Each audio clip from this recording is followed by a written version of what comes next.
Today on the Star Trek Universe podcast, we're doing, if we were Q, what would our perfect crew / situation be? It's become more convoluted than we meant it to be. All that right after this.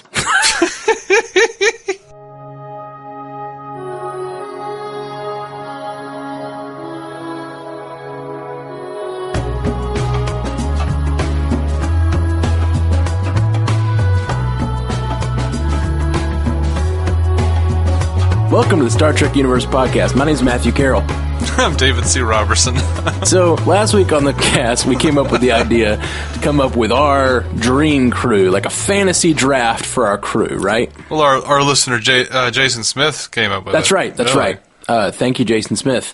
So, we decided to do that, and then we started coming up with, like, what were the positions we would need to fill. We came up with, captain, first officer, engineer, communications, ensign, science officer, all this makes sense, medical, security, okay, helmsman, right, admiral. Okay, this is where I started feeling like we were drifting from the mission here a little bit. Admiral, it's kind of a bigger, not really on the crew, but I'm like, okay. And then we said confidant, which, I like that. I like that. So it's often a role. And then we... caterer, which, that's fine. There's been a lot of sort of that role. This is where I think we went off the rails for my own, and I'm not talking about yours, for my own. We said we were going to do also villain. Like, who is our charismatic villain? Because once I thought of a villain and sort of what they were doing, my crew became a slave to what I needed for the rest of the plot. And so now I've pretty much come up with like just a bad fan fiction is I feel like all I really did. It is mostly probably what I would have chosen anyway, I think. But for like this whole ordeal, what are we going for, the best crew, the most efficient crew, or are we going for the most entertaining crew? So we decided last night that we're coming up with the crew that if we were Q, we are designing the situation and throwing them all together. Right, and importantly, and just because I'm just sort of proud of the way I came up with this a little bit. Yeah. Particularly, the ensign is wayward, regular, or recurring ensign. Right. And there's the blustery admiral / commodore who takes over / forces captain's hand. Right. I liked those specific titles. Okay. Yeah. Oh, I have that pretty much. So, would you like to go first, or would you like me to go first? You might have stuck to the mission statement more. Maybe you should go first. Okay. I guess I'll go first then. So your Q, you're designing your situation, a villain, a charismatic villain, an admiral, all these Star Trek elements that come together to create the situation. Your Q, what do you do? Who do you bring from any time and space? All right, so my captain is Ben Sisko. Ooh. He's my favorite captain. Benji. And the first officer is going to be Spock. And the CMO is going to be McCoy. All right, medical officer. You don't want to give a little bit more about like why you chose these people as you're naming them? Well, I'm sort of going that way because this way... Spock and McCoy. You went with the triumvirate, but with Sisko in the middle. I like that. It crossed my mind to go that way. Yeah, and what I would want to do is that it's just because I'm going as the blustery admiral. It's got to be Kirk. Ah, so you're going with a Star Trek: The Motion Picture where Kirk steps in and becomes the captain again. Actually, or is that maybe two? I forget where he's an admiral. He's an admiral in number 2, and I think he actually is an admiral in Motion Picture. Motion Picture. That Decker was the captain, right? Or he's supposed to be, and then he steps in. Yeah. So in your situation, it's almost like Ben Sisko is the Decker. A little bit, but I wouldn't actually take the command away from Sisko necessarily, not right. like fully. Sure. I think I would make the arc be Kirk was the captain, and Sisko's more of an untried captain. All right. And he's still trying to like gain the trust of the crew, but for whatever this extended mission is, but Kirk is still just stand there, like muddying it up for him. Okay, Kirk is like the so Sisko's like the stepdad of the crew, and he's a like, little bit. The original dad is still around, making you hate the stepdad all the more. Yeah, but my favorite Kirk is that Kirk from Wrath of Khan, who is incredibly flawed and sad that like that certain time in his life is over, right? And also sad for all the things that could not that was not because of Starfleet. You know what I mean? Absolutely. And my favorite Kirk is that exact thing, except when he locks in to his old self after being sad all movie, and then suddenly he's like outfoxing Khan. I love it. I love it so much. Like he just did. Yeah. I love it. Love it. Okay. So, yeah. So who else you got on your crew? All right. So my chief of security is a little bit of a cheat. Okay. But it was just be how I did how I would want to do the plot. Michael Eddington from Deep Space Nine. Michael Eddington. Okay. Yeah, but if you'll recall, Eddington defected. He betrayed the Federation for the Maquis. Okay. So he would do something similar. He would somehow betray us in some way, and we'd just wind up with Worf. Okay. So he's like... Well, then why put Michael Eddington in there at all if you just want Worf? Because I really liked Michael Eddington in his storyline. Okay. All right. Well, where's Worf at all this? Why is he on the ship at all? I don't know. Why was he on the ship in TNG before he was the chief of security? All right. There you go. Back when so Yar he's like was. a lower-level security officer who gets promoted when Michael Eddington, who I don't remember. Right. Explain who the Michael Eddington... So he was on DS9? Yeah, he was just chief of security, a Starfleet chief of security on DS9. And he just wound up defecting to the Maquis, and it was kind of a big twist, kind of. Okay, I like it. I'm just trying to at least get you to explain the things, at least that I don't get, because we did get some feedback that some of our references are a little too deep, which I'm at once, like that concerns me, and I'm sort of proud of. Yeah, I don't know. I'm just. But I like the idea of Worf being sort of like the idea of like a Klingon Starfleet officer being a new thing, and Admiral Kirk not trusting him. Oh yeah, that's a great interaction. Kirk with the person who's supposed to protect the crew being a Klingon. Mm-hmm. That's pretty great. And maybe McCoy has a little bit of trouble understanding his biological makeup as he did in Star Trek VI. So maybe he has another doctor on the ship who might be named Bashir or something, who's not a part of the bridge crew. Who might be able to help him with his secret genetic engineering. So maybe. So where are you putting Bashir? You're saying you're putting Bashir somewhere?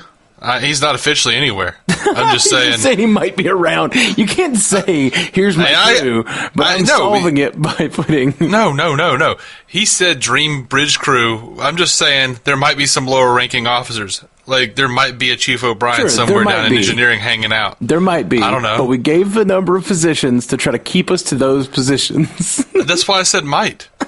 Okay. You're just trying to cheat every extra person here that you can. No, I'm not. My chief engineer is Scotty. I can't go outside of Scotty. I love Scotty. I was tempted by LaForge. I was really tempted by Trip Tucker. I just love Scotty too much. Yeah. Scotty's great. My communications officer is Hoshi Sato because I thought she was a pretty well-rounded character and she was a lot of fun. Yeah, I almost went Hoshi too. I like Hoshi. Chief Science Officer is not Spock, though. My Chief Science Officer is Jadzia Dax. Ooh, good choice. And I chose her. Well, I love Jadzia. I love her character. I love how she has all this memory of all these different lives and everything. I love that she is she's friends with Klingons. She's just an awesome character, and I really wanted her in a situation with Worf because I love Worf anyway. And I liked their marriage and everything. But I also liked the idea because if you go back to the Trials and Tribulations episode, she was super attracted to Spock. Oh, that's right. And I really like the idea that, like, Spock kind of, like, gave over just said, yeah, she should be the chief science officer, but is still a little bit of a mentor, and she's still kind of into him. Like, I like that dynamic, and I like how, like, I like the idea that Spock might actually be, like, into her on a scientific level, but just think the rest of her is so wholly illogical that he kind of detests her a little bit. Yeah. I don't know. I just like that. Yeah, that's great. Dichotomy. I like the love triangle between Spock and Worf. That's fun. Mm-hmm. And Jadzia. Now, for Wayward Ensign, I wrote Tom Paris, and then I wrote an X in it on that and said, no, Nick Locarno. Who is Nick Locarno? Nick Locarno was the guy that Robert Duncan McNeil played, who was supposed to be Tom Paris. Oh, that's right. Remember? Yeah. So in the Next Generation, don't know, Nick Locarno was on TNG, correct? Yes. Nick Locarno was played by the same actor. Mm-hmm. Was supposed to be the character of Tom Paris, but then they changed him for some reason. I believe it was because they did not want to pay the guy who created Nick Locarno. Yeah. Stupid. Pay people that create shit. Just pay people that create shit. That's all you got to do. But I like the idea. I like Tom Paris. I like, you know, his obsession with old stuff. And yeah, I thought he was generally a pretty fun character. And could really, you'll see later what one of the reasons I picked him. All right. Confidant Guinan, just because I enjoyed Guinan. Yeah. And I would have get more into like what she really is or whatever. That Q was talking about her being an imp. But the caterer would be Chef. And I really like the idea of Guinan like being a little tired of hearing people rattle and would tell them, you know, Chef is a really good listener. And just keep sending them to Chef.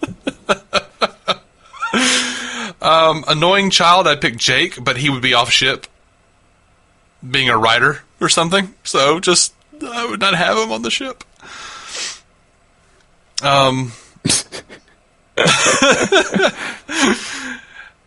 I think Owen Helmsman would be Data. This is another one I think it would be great because it would like double down on driving McCoy insane with Data and Spock. And I really want Data and Spock to have their I really loved when Data and Spock hung out on Unification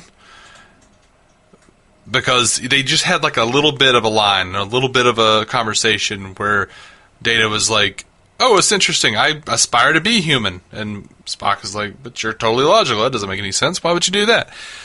I like that. And I would like to see those characters grow together and like sort of inform the other. Yeah, for sure. I like that a lot. Plus, I really love the idea of like Data hanging out instead of like hanging out with Geordi LaForge all the time. I really like the idea of Data hanging out with Tom Paris all the time.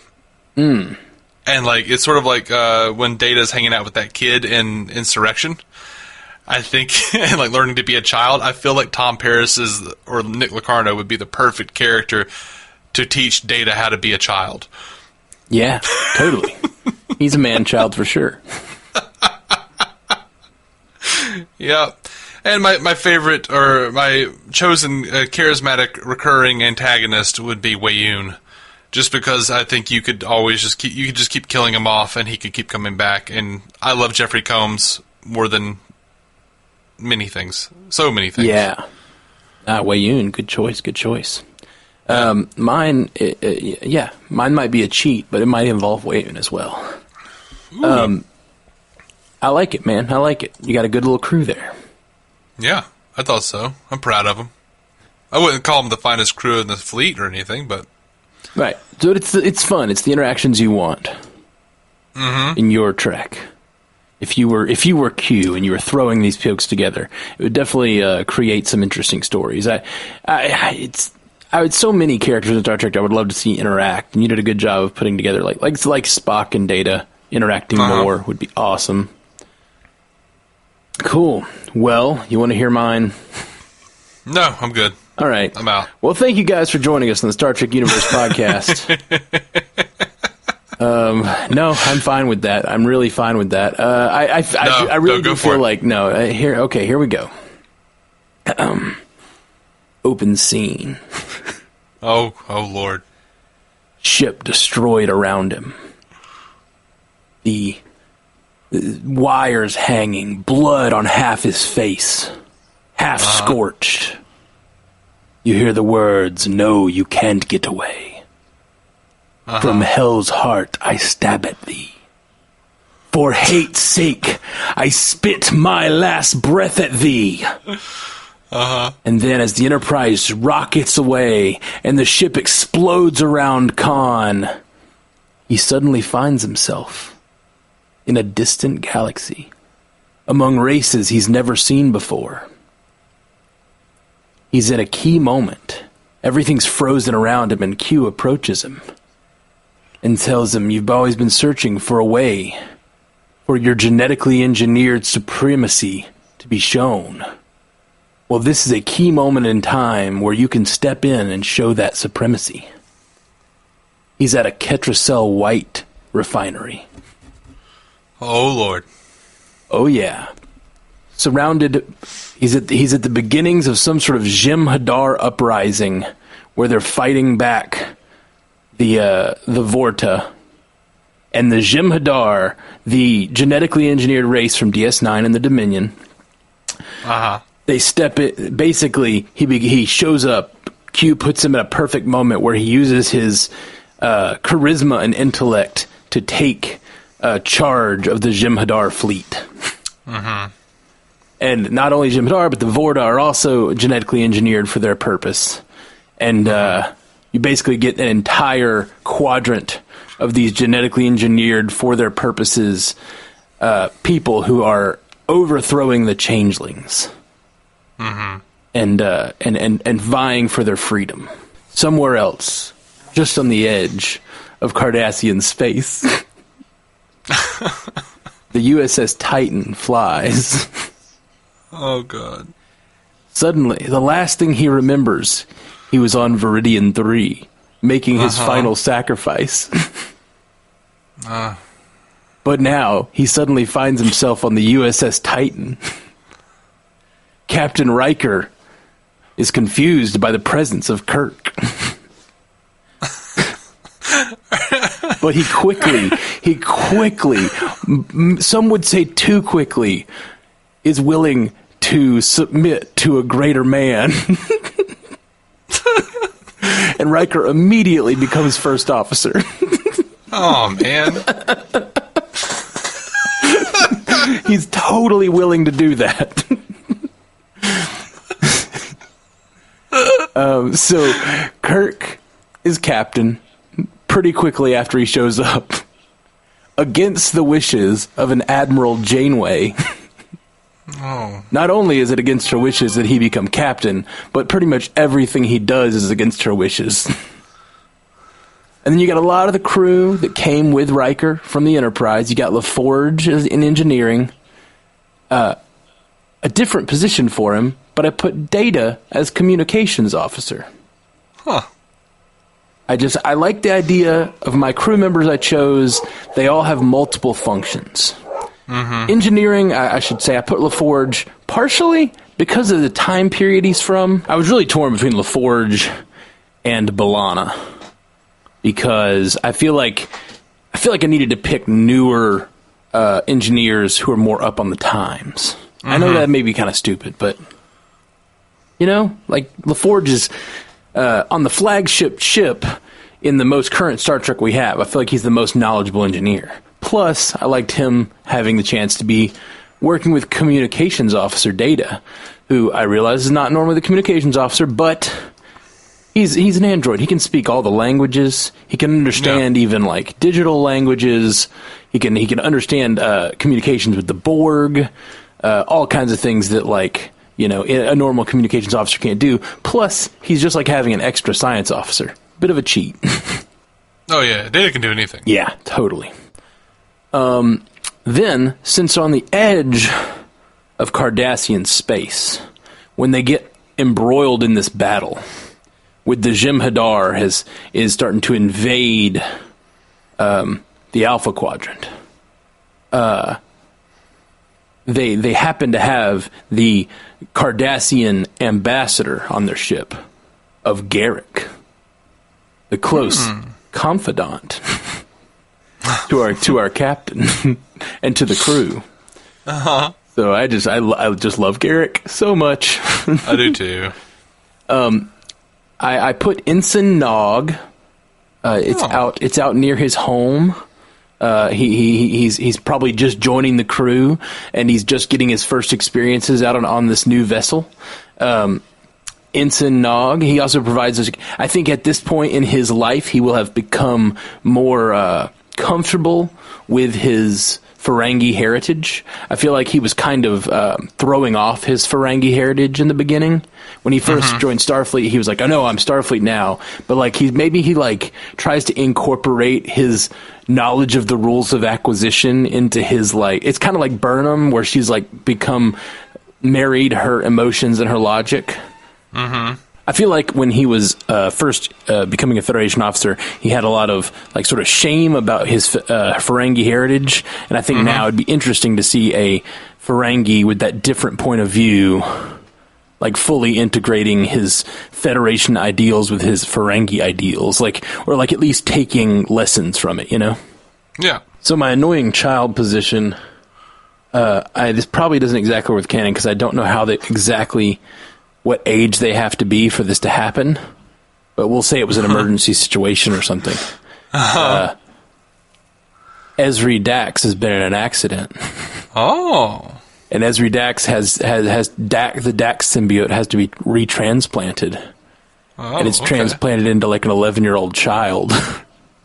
So we get the annoying child actor concept, but with the memories and the history of Dax. That's interesting. Yeah. Okay, and then science officer. There's almost no other reason except for, I just could not do it. Spock. Spock has to be my science officer. Well, absolutely. Then... mine wasn't. I don't know why I said absolutely. Right. And tied into the entire plot, Odo returns from his travels because of the war going on. He returns from visiting the Founders and takes up position as security officer. Okay. So Odo is not only fighting to save the Federation, but he's doing what he's always done, which is really fighting to save his people. Yeah. Because there's this huge war against the Founders going on. I dig it. And then Bashir is medical officer, and Bashir has a complicated relationship with Well, because not only is he a great medical officer, all that, but he is also genetically engineered himself. So there's like a mistrust among the Federation about allowing him to work on this at all. Like there's more of a crackdown on those characters. Remember that he had that whole group of genetically engineered characters for a while? There's a crackdown on those, and Bashir has to deal with all of that. Sure. Helmsman, I chose Tom Paris, just because I can't think of another Helmsman that's as much fun as Tom Paris. And that's my crew, except for catering. Catering provided to you by Cisco's Cajun Kitchen.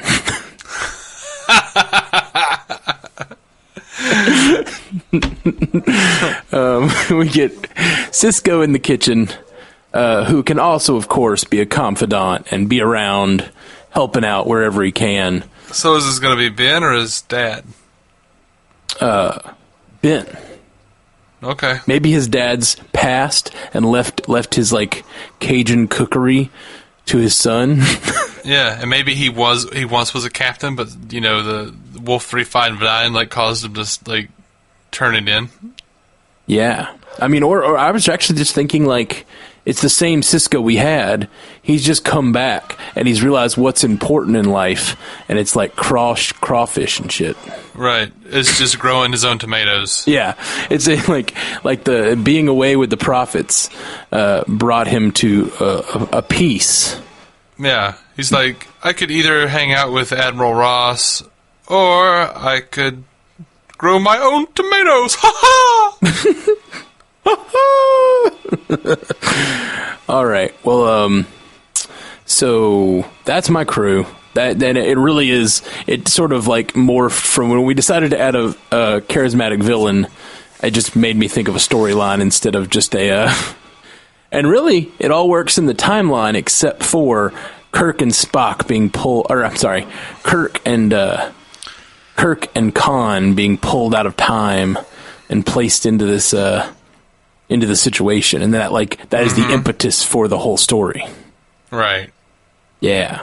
So that's my bad fan fiction for the day.